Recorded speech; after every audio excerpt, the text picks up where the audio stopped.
So hi guys, so today inisip naman akong kalokohan. So nakita ko lang tong content nito ni Grace Cabesi or Grace basta doon sa content niya yung pamangkin niya ba yun o kapatid, di ako sinanood, nakita ko lang sa TikTok na ganyan tubig and ganun. So ipaprank natin yung kapatid natin guys. So let's go, kuha tayo ng tubig. Ito na siya guys, sure ito na lang water na ito kahit siya. Ito na lang siguro.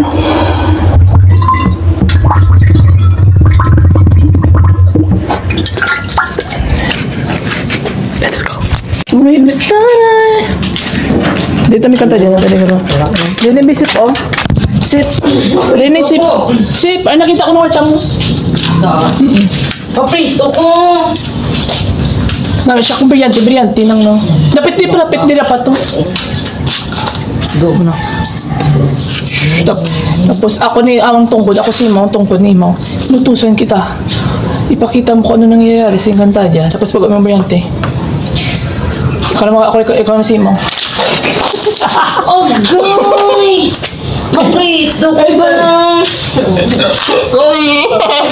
Okay guys, bye.